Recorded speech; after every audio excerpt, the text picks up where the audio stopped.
Percy and Harold.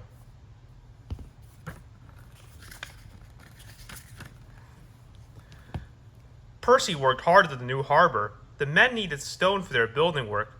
Toby helped, but sometimes the loads of stone were too heavy and Percy had to fetch them for himself.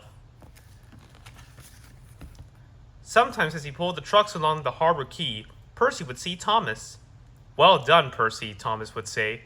"The Fat Controller is very pleased with us." There was an airfield close to the harbor. Percy heard the aeroplanes zooming overhead all day. The noisiest of all was the helicopter, which hovered overhead, buzzing like an angry bee. "Stupid thing," Percy would say as he ran past the airfield. "Why can't it go and buzz somewhere else?" One day, Percy stopped at the airfield. The helicopter was standing quite close. "Hello," said Percy. "Who are you?" "I'm Harold," said the helicopter. "Who are you?" "I'm Percy. What whirly great arms you got." "They're nice arms," said Harold. "I can hover like a bird. Don't you wish you could hover?" "Certainly not," said Percy. "I like my rails, thank you." "I think railways are slow," said Harold. "They're not much use and quite out of date." Harold whirled his arms and buzzed away.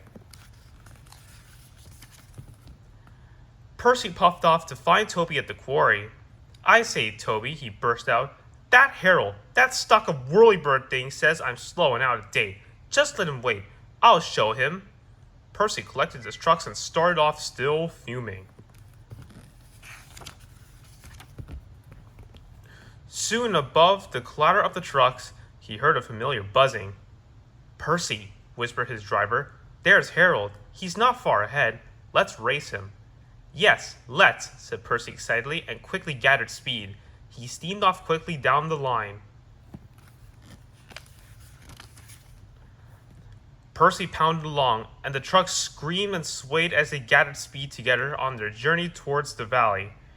"Well, I'll be a ding-dong-dang," said the driver. There was Harold, high above them. The race was on. "Go it, Percy!" yelled his driver. "You're gaining." Percy had never been allowed to run fast before. He was having the time of his life. "Hurry, hurry, hurry," he panted to the trucks. We don't want to," they grumbled. But it was no use. Percy was bucketing along with flying wheels, and Harold was high above alongside. The fireman shivered for dear life, while Percy's driver leaned out of the cab window and cheered Percy along. He was so excited he could hardly keep still. "Well done, Percy," he shouted. "We're gaining. We're going ahead. Oh, good boy, good boy." Far ahead, a distant signal warned him that the harbor wharf was near. "Beep, beep, beep," whistled Percy. "Brakes, guard, please." The driver carefully checked the train's headlong speed. They rolled under the main line and halted on the wharf. "Oh dear," groaned Percy. "I'm sure we've lost." The fireman scrambled to the cab roof. We've won, he shouted. "Harold's still hovering. He's looking for a place to land." "Listen, boys," he called. "Here's a song for Percy." Said Harold the helicopter to Percy, "You are slow. The railway is out of date and not much you should know. But Percy with his stone trucks did the trip in record time, and we beat the helicopter on our old branch line."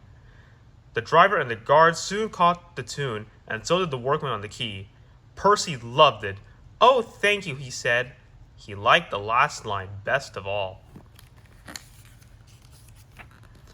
Later, Percy and Toby went back to the shed.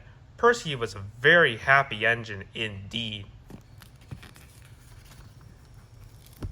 The end.